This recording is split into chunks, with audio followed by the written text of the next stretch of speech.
ಬೆಂಗಳೂರಿನಲ್ಲಿ ಸಣ್ಣ ಸಣ್ಣ ವ್ಯಾಪಾರಿಗಳಿಗೆ ಲಕ್ಷ ಲಕ್ಷ ರೂಪಾಯಿ ಟ್ಯಾಕ್ಸ್ ಅನ್ನು ಕಟ್ಟಿ ಅಂತ ಹೇಳಿ ಬಂದಿರುವಂತಹ ನೋಟಿಸು ವ್ಯಾಪಾರಸ್ಥರನ್ನ ಕಂಗಾಲು ಮಾಡಿಬಿಟ್ಟಿದೆ. ಸಣ್ಣ ವ್ಯಾಪಾರಿಗಳಿಗೆ ವಾಣಿಜ್ಯ ತೆರಿಗೆ ನೋಟಿಸ್ ಕೊಟ್ಟಂತಹ ವಿಚಾರ ಬೆಂಗಳೂರಿನಲ್ಲಿ ಜೋರಾಗ್ತಾ ಇದೆ. ನೋ ಯುಪಿಐ ಅಭಿಯಾನ, ಯುಪಿಐ ಸ್ಟಿಕ್ಕರ್ಗಳನ್ನು ಕಿತ್ತು ಹಾಕ್ತಾ ಇದ್ದಾರೆ ವ್ಯಾಪಾರಿಗಳು ಅನ್ನೋದು ಗೊತ್ತಾಗ್ತಾ ಇದೆ. ಓನ್ಲಿ ಕ್ಯಾಶ್ ನೋ ಯುಪಿಐ ಅಭಿಯಾನ ಬೆಂಗಳೂರಿನಲ್ಲಿ ಜೋರಾಗ್ತಾ ಇದೆ. ನಮಗೂ ನೋಟಿಸ್ ಬರಬಹುದು ಎಂಬಂತಹ ಭೀತಿಯಲ್ಲಿ ಸ್ಟಿಕ್ಕರ್ಸ್ ಅನ್ನ ಕಿತ್ತು ಹಾಕ್ತಾ ಇದ್ದಾರೆ ಅಂಗಡಿ ಮಾಲೀಕರು. ನೀವು ಕೂಡ ವಿಜುವಲ್ಸ್ ಅನ್ನ ಗಮನಿಸ್ತಾ ಇದ್ದೀರಿ, ಯಾವ ರೀತಿ ಅದನ್ನು ಕಿತ್ತು ಹರಿದು ಹಾಕುವಂತಹ ಕೆಲಸ ಆಗ್ತಾ ಇದೆ ಅಂತ ಹೇಳಿ. ಇತ್ತೀಚೆಗೆ 2014ರ ನಂತರ ಇಂಟರ್ನೆಟ್ನಲ್ಲಿ ದೊಡ್ಡ ಕ್ರಾಂತಿಯಾಗಿ ಎಲ್ಲ ಡಿಜಿಟಲ್ ಪೇಮೆಂಟ್ಗೆ ಮಾರು ಹೋಗಿದ್ರು. ಸ್ಕ್ಯಾನ್ ಮೂಲಕ, ಫೋನ್ಪೇ, ಗೂಗಲ್ ಪೇ ಮೂಲಕ ಹಣವನ್ನು ಸಂದಾಯ ಮಾಡ್ತಾ ಇದ್ರು. ಈಗ ಬೇಡ, ಕ್ಯಾಶನ್ನೇ ಕೊಡಿ ಅಂತ ಹೇಳಿ ವ್ಯಾಪಾರಿಗಳು ಕೇಳ್ತಾ ಇರೋದ್ರಿಂದ ಗ್ರಾಹಕರ ಮೇಲೂ ಕೂಡ ಇದರ ಪರಿಣಾಮ ಬೀಳ್ತಾ ಇದೆ.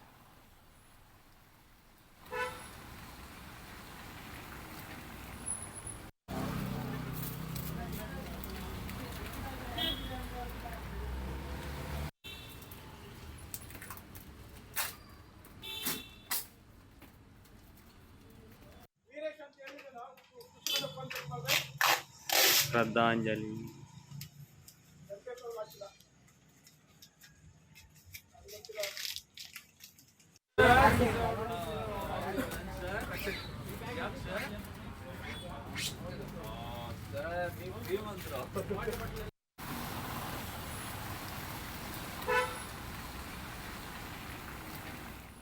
ಜನ ಡಿಜಿಟಲ್ ಪೇಮೆಂಟ್ಗೆ ಒಗ್ಗಿ ಹೋಗ್ಬಿಟ್ಟಿದ್ದಾರೆ. ಈಗ ಸಡನ್ ಆಗಿ ಡಿಜಿಟಲ್ ಪೇಮೆಂಟ್ ಬೇಡ, ಕ್ಯಾಶ್ ತನ್ನಿ ಅಂದರೆ ಕಷ್ಟ ಕೂಡ ಆಗುತ್ತೆ. ಅದರ ಇಂಪ್ಯಾಕ್ಟ್ ಈಗ ಗ್ರಾಹಕರ ಮೇಲೂ ಕೂಡ ಆಗ್ತಾ ಇರುವಂಥದ್ದು. ಒಂದೊಂದು ರೂಪಾಯಿಗೂ ಈಗ ಜನ ಒದ್ದಾಡಬೇಕಾದಂತಹ ಪರಿಸ್ಥಿತಿ ಕೂಡ ನಿರ್ಮಾಣವಾಗಿದೆ. ಡಿಜಿಟಲ್ ಪೇಮೆಂಟ್ನ ಸಹವಾಸ ಬೇಡ ಅಂಥೇಳಿ ವ್ಯಾಪಾರಸ್ಥರು ಕೈ ಮುಗಿತಾ ಇದ್ದಾರೆ. ಅದರ ಪರಿಣಾಮ ಈಗ ಗ್ರಾಹಕರ ಮೇಲೂ ಕೂಡ ತಟ್ಟುತ್ತಾ ಇದೆ. ಹಾಲಿನ ವ್ಯಾಪಾರಿಗಳಿಂದಲೂ ಕೂಡ ಡಿಜಿಟಲ್ ಪೇಮೆಂಟ್ಗೆ ನೋ, ನಗದು ಕೊಡಿ ಅಂತ ಹೇಳ್ತಾ ಇದ್ದಾರೆ ಹಾಲಿನ ವ್ಯಾಪಾರಿಗಳು. ಕ್ಯಾಶ್ ಕೊಟ್ಟು ಹಾಲನ್ನು ಖರೀದಿಸ್ತಾ ಇದ್ದಾರೆ ಗ್ರಾಹಕರು. ಮಲ್ಲೇಶ್ವರ, ವಯಾಲಿ ಕಾವಲ್ ಸೇರಿ ಹಲವೆಡೆ ನಗದು ವ್ಯಾಪಾರ ಆಗ್ತಾ ಇದೆ. ಹಣ ಯಾರ್ಯಾರು ತರ್ತಾರೋ ಅಂಥವರಿಗೆ ಮಾತ್ರ ಹಾಲನ್ನು ಕೊಡ್ತಾ ಇದ್ದಾರೆ. ತುಂಬ ಅವಶ್ಯಕತೆ ಬಿದ್ದರೆ ಮಾತ್ರ UPIನಿಂದ ಹಣವನ್ನು ಸ್ವೀಕರಿಸ್ತಿದ್ದಾರೆ ಅನ್ನೋದು ಗೊತ್ತಾಗ್ತಾ ಇದೆ. ಸುಬ್ರಹ್ಮಣ್ಯ ನಗರದಲ್ಲಿದ್ದೀನಿ. ಇಲ್ಲಿ ಕೂಡ ಈಗ ಸುಮಾರು ಗ್ರಾಹಕರು ಹಾಲನ್ನು ಖರೀದಿ ಮಾಡ್ತಾ ಇದ್ದಾರೆ. ಸೊ ಬಂದಂತಹ ಗ್ರಾಹಕರು ಬಹುತೇಕ ಈಗ ನಗದು ಹಣವನ್ನು ಕೊಟ್ಟೆ ಈಗ ಖರೀದಿಯನ್ನು ಮಾಡ್ತಾರೆ. ಇನ್ನು ಒಂದಿಷ್ಟು ಜನ ಈಗ UPI ಮೂಲಕವಾಗಿ ಈಗ ಹಣವನ್ನು ನೀಡಿ ಈಗ ಹಾಲನ್ನು ಖರೀದಿ ಮಾಡ್ತಾ ಇದ್ದಾರೆ. ಗ್ರಾಹಕರಿದ್ದಾರೆ, ಮಾತನಾಡಿಸ್ತೀನಿ. ಸರ್ ಹಾಗೆ ಬನ್ನಿ. ಸರ್ ಏನು ಹೇಳ್ತೀರಿ? ಇದು ಡಿಜಿಟಲ್ ಪೇಮೆಂಟ್ ಇಂಟ್ರಡ್ಯೂಸ್ ಮಾಡಿದಾಗ್ಲಿಂದ ತುಂಬ ಒಂಥರ ನಮಗೆ ಒಳ್ಳೆಯದಾಗಿದೆ.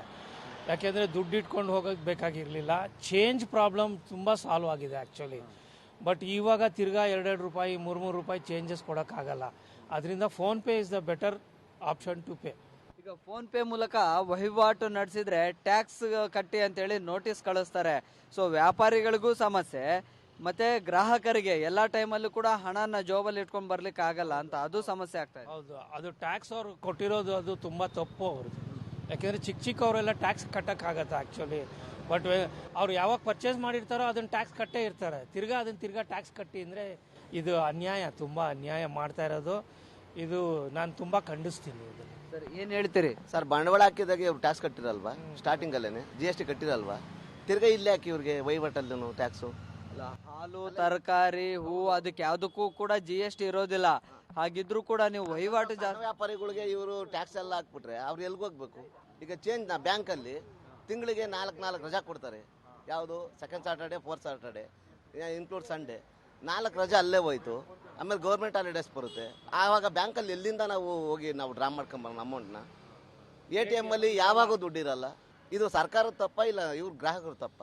ನೋಡಿ, ಈಗ ಸಣ್ಣ ಪುಟ್ಟ ವ್ಯಾಪಾರಿಗಳು ತುಂಬಾ ಸ್ಟ್ರಗಲ್ ಪಡ್ತಾ ಇದ್ದಾರೆ.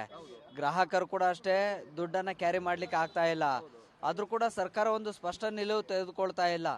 ಫಸ್ಟು ಇದನ್ನ ಇದ್ರ ಮೇಲೆ ಹಾಕಿರ್ತಕ್ಕಂಥ ಗ್ರಾಹಕರ ಮೇಲೆ ಹಾಕಿರ್ತಕ್ಕಂಥ ಈ ಟ್ಯಾಕ್ಸು ಅವನ್ನೆಲ್ಲನೂ ಕ್ಯಾನ್ಸಲ್ ಮಾಡ್ಬೇಕು ಸರ್. ಸಹಜವಾಗಿ ನೋಡಿ, ಸುಮಾರು ಜನ ಕಸ್ಟಮರ್ಸ್ ಅಂದ್ರೆ ಗ್ರಾಹಕರು ಬರ್ತಾ ಇರ್ತಾರೆ.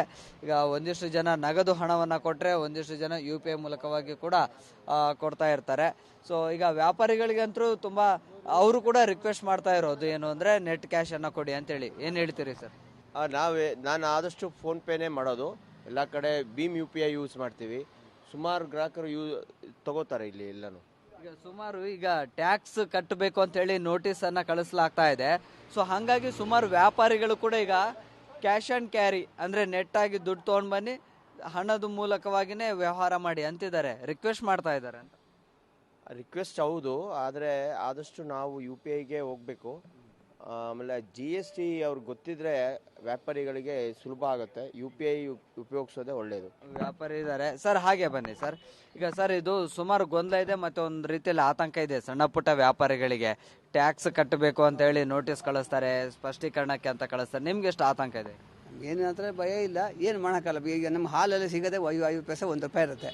ಅದನ್ನೇ ಕಟ್ಟು ಒಂದು ಎಲ್ಲಿ ಕಟ್ಟೋದು? ಹಾಲಿಗೆ GST ಕಟ್ಟೋನೇ ಹಾಗಿಲ್ಲ. GST ಇಲ್ಲ ನಮ್ಮಲ್ಲಿ, ಹಾಲು GST ಇಲ್ಲ. ಯಾಕಂದ್ರೆ ನಾವು ಆಲ್ರೆಡಿ ಡೈರಿಗೆ ಕೊಟ್ಟಿದ್ದೀವಿ, ನಮ್ಮ ನಂಬರ್ನ ಅಂಗಡಿ ಎಲ್ಲ ಕೊಟ್ಟಿದ್ದೀವಿ. ನಮಗೆ ಬರಲ್ಲ, ಅದು ಏನು ಅಂತ ಗೊತ್ತಾಗ್ತಾಯಿಲ್ಲ ನಮಗೆ. ಅದೇನು ಬಂದರೆ ಏನು ಮಾಡಬೇಕು ಗೊತ್ತಾಗ್ತಾ ಇಲ್ಲ. ಓಕೆ, ನಿಮ್ಗೆ ಗೊತ್ತಿರೋ ಅಂಗಡಿಯವರಿಗೆ ಅಥವಾ ಸ್ನೇಹಿತರಿಗೆ ಈ ಥರದ್ದು ನೋಟಿಸ್ ಏನಾದರೂ ಬಂದಿದೆಯಾ ಅಂತ? ಯಾರಿಗೂ ಬಂದಿಲ್ಲ, ನಮ್ಮ ಹಾಲು ಯಾರಿಗೂ ಬಂದಿಲ್ಲ. ನೋಡಿ, ಈಗ ಒಬ್ಬರು ವೃದ್ಧರು ಬಂದರು, ಈಗ ನೇರವಾಗಿ ಹಣವನ್ನು ಕೊಟ್ಟರು, ಈಗ ಹಾಲನ್ನು ಖರೀದಿ ಮಾಡ್ತಾರೆ. ಈಗ ಗೊತ್ತಿದ್ದಂಥವರಿಗೆ ನೇರವಾಗಿ UPI ಮೂಲಕವಾಗಿ ಹಣವನ್ನು ಕೊಡ್ತಾರೆ.